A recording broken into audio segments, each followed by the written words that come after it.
என்னோட நண்பர் ஒருவர் ஜப்பானில் ஜாப்பனீஸ் கிட்ட ஒரு வீட்டை வந்து ரெண்டலுக்கு எடுத்து வாடகைக்கு இருந்தாருங்க. வாடகைக்கு இருக்கும்போது வந்து பார்த்தீங்கன்னா ஃபுதோசான் கைஷா அப்படின்னு சொல்லுவாங்க. இப்போ டேரெக்டாக வந்து ஒரு ஜாப்பனீஸ் கிட்ட இருந்து ரெண்ட் எடுக்காமல் ஒரு கம்பெனி மூலிமா, அந்த ரியல் எஸ்டேட் ஏஜென்ட் மூலிமா ஒரு ரெண்ட்டுக்கு எடுத்திருந்தார். பிரச்சனை என்ன ஆச்சு அப்படின்னு வந்து பார்த்தீங்கன்னா, அவர் வந்து வீட்டை வெக்கேட் பண்ணும்போது அவருக்கு வந்து பார்த்தீங்கன்னா 5,50,000 ஜப்பானியன் வந்து பெனால்ட்டி போடுறாங்க. ஜப்பானில் இருக்கிறவங்க எல்லாரும் நல்லவங்களும் கிடையாதுங்க. நிறைய ஏமாத்துறவங்களும் இருக்கிறாங்க. பர்டிகுலராக எடுத்துக்கிட்டிங்கன்னா இந்த ரியல் எஸ்டேட் ஏஜென்ட்டுங்க. ஸோ நீங்கள் வந்து ஒரு வீட்டுக்குள்ளே வாடகைக்கு போகிறீங்க அப்படின்னா, ஒரு வீட்டுக்குள்ளே போகும்போது எங்கெங்கெல்லாம் டேமேஜ் இருக்குது, ஃப்ளோரிங்கில் டேமேஜ் இருக்கா, அதெல்லாம் ஃபோட்டோ எடுத்து வச்சுக்கோங்க. விண்டோவில் எதனா டேமேஜ் இருக்கா, டாய்லெட்டுக்குள்ளே எதனா டேமேஜ் இருக்கா, இது எல்லாத்தையும் கிளியர் ஃபோட்டோகிராஃப் பண்ணி வச்சுக்கோங்க. இப்போ என் நண்பருக்கு பிரச்சனை என்ன ஆச்சுன்னு வந்து பார்த்தீங்கன்னா, ஒரு விண்டோ ஒன்று இருக்குது. அந்த விண்டோவில் வந்து பார்த்தீங்கன்னா ஸ்ட்ரக்சரல் டேமேஜ், ஒரு கிராக் ஒன்று வந்திருக்கு. அது மூலிமா தண்ணி வந்து பார்த்தீங்கன்னா உள்ளுக்குள்ளே லீக் ஆகுது.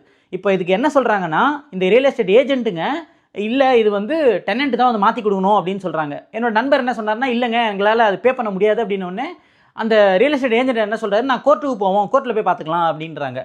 என்னோட நண்பர் என்ன கோர்ட்டு கேஸுன்றாங்களே அப்படின்னு பயந்துட்டு என்னை வந்து கூப்பிட்றாரு. ஸோ அப்போ தான் வந்து அவருக்கு போய் நான் வந்து சொல்கிறேன், ஜப்பானில் வந்து ஸ்மால் கோர்ட் கிளைம் சிஸ்டம் அப்படின்னு ஒன்று இருக்குதுங்க. அதுக்கு பேர் வந்து ஷோகக்கு ஷோ அப்படின்னு சொல்லுவாங்க. இந்த மாதிரி லேண்ட்லார்டுக்கும் டெனண்ட்டுக்கும் இடையில பிரச்சனை இருக்குது அப்படின்னா நம்ம வந்து அவங்கள போய் அணுக முடியும். இதுக்கு வந்து நம்ம 10 ரூபா கையை விட்டு கொடுக்கணும்னு அவசியம் கிடையாது. இப்போ நண்பருக்கு எடுத்துக்கிட்டிங்கன்னா அவங்க கேட்குற கிளைம் வந்து 5,50,000 கேட்குறாங்க இல்லைங்களா.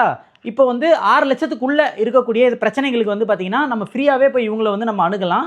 அது வந்து பார்த்திங்கன்னா 1 டேலேயே வந்து உங்களுக்கு அந்த கோர்ட்டில் வந்து தீர்ப்பு கொடுத்துருவாங்க. நண்பருக்கு எடுத்துக்கிட்டிங்கன்னா இப்போ ஆப்போனன்ட் பார்ட்டி வந்து கொஞ்சம் இது பிரச்சனை பண்ணதுனால 2 வாரம் ஆச்சு. நம்ம பக்கமாக வந்து பார்த்திங்கன்னா வின் ஆகிடுச்சிங்க. ஸோ நீங்கள் ஜப்பானில் இருக்கிறீங்க, இந்த மாதிரி பிரச்சனை இருக்குது அப்படின்னா நீங்கள் வந்து இந்த ஷோகக்கு ஷோ அப்படின்றது ஒன்று இருக்குது அப்படின்றத தெரிஞ்சுக்கோங்க.